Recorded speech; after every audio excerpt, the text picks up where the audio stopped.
Big Boss season 11ರಲ್ಲಿ lawyer Jagadish ಮನೆಯಿಂದ ಹೋದ ಮೇಲೆ ಯಾಕೋ ಡಲ್ ಅನ್ನಿಸ್ತಾ ಇತ್ತು ಅನ್ನೋದು ವೀಕ್ಷಕರ ಅಭಿಪ್ರಾಯ.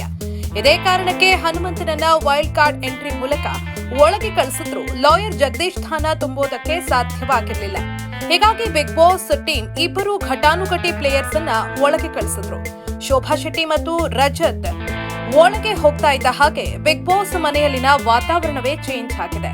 ಉಗ್ರ ಮಂಜು ಉಗ್ರ ಅವತಾರಕ್ಕೆ ಮನೆ ಮಂದಿಯೆಲ್ಲ ಗಪ್ಚುಪ್ ಆಗಿದ್ರು. ಆದ್ರೆ ಶೋಭಾ ಮಂಜುಗೆ ಕೌಂಟರ್ ಮೇಲೆ ಕೌಂಟರ್ ಕೊಟ್ಟು ಬಾಯಿ ಮುಚ್ಚಿಸಿದ್ದಾರೆ. ಇನ್ನು ರಜತ್ ಕಿಶನ್ ಬಂದ 3 ದಿನಕ್ಕೆ ಬಿಗ್ ಬಾಸ್ ನಲ್ಲಿ ಬಿರುಗಾಳಿ ಎಬ್ಬಿಸಿದ್ದಾರೆ. ಟಾಸ್ಕ್ ಒಂದರಲ್ಲಿ ಆಡುವಾಗ ಗೋಲ್ಡ್ ಸುರೇಶ್ ಮತ್ತು ರಜತ್ ನಡುವೆ ಗಲಾಟೆ ನಡೆದಿದೆ. ಅದು ವಿಪರೀತಕ್ಕೆ ಹೋಗಿ ರಜತ್ ಗೋಲ್ಡ್ ಸುರೇಶ್ಗೆ ಸೆಡೆ ನನ್ ಮಗನೆ ಅಂತ ಬೈದಿದ್ದಾರೆ. ಅಲ್ಲದೆ ಇನ್ನೂ ಹಲವು ಪದ ಪ್ರಯೋಗಿಸಿ ಗೋಲ್ಡ್ ಸುರೇಶ್ ಈಗೋ ಹರ್ಟ್ ಮಾಡಿದ್ದಾರೆ. ಇದರಿಂದ ಕೋಪಗೊಂಡ ಗೋಲ್ಡ್ ಬಿಗ್ ಬಾಸ್ ನನ್ನನ್ನ ಈಗಲೇ ಮನೆಯಿಂದ ಆಚೆ ಕಳುಹಿಸಿ, ನಾನು ಈ ಮನೆಯಲ್ಲಿ ಇರೋದಿಲ್ಲ ಅಂತ ಆಕ್ರೋಶ ವ್ಯಕ್ತಪಡಿಸಿದ್ದಾರೆ.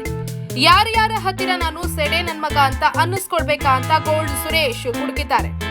ಈ ಪ್ರೋಮೋ ನೋಡಿದ ವೀಕ್ಷಕರು ರಜತ್ಗೆ ಕ್ಯಾಕರ್ಸಿ ಉಗಿತಿದ್ದಾರೆ. ಇನ್ನು ವೀಕೆಂಡ್ ಪಂಚಾಯಿತಿಯಲ್ಲಿ ಸುದೀಪ್ ಈ ವಿಚಾರಕ್ಕೆ ರಜತ್ಗೆ ಸಖತ್ ಮಾಂಜ ಕೊಡೋದು ಪಕ್ಕ ಅಂತಿದ್ದಾರೆ.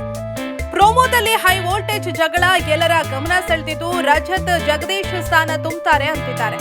ಒಟ್ನಲ್ಲಿ ಗಲಾಟೆ ಬಿಗ್ ಬಾಸ್ ನಲ್ಲಿ ಸೆಕೆಂಡ್ ಇನ್ನಿಂಗ್ ಸ್ಟಾರ್ಟ್ ಆದ ಹಾಗೆ ಇದೆ. ಜಗದೀಶ್ ಹೋದ ಮೇಲೆ ಬಿಸಿ ಬಿಸಿ ಗಲಾಟೆ ನಡೆದಿದ್ದು ಕಡಿಮೆ, ಈಗ ಮತ್ತೆ ಅದು ರಿಪೀಟ್ ಆಗ್ತಾ ಇರೋದು ಬಿಗ್ ಬಾಸ್ ಟಿಆರ್ಪಿ ಮೇಲೆ ಪರಿಣಾಮ ಬೀರುತ್ತಾ ಅಂತ ಕಾದ್ ನೋಡ್ಬೇಕಿದೆ.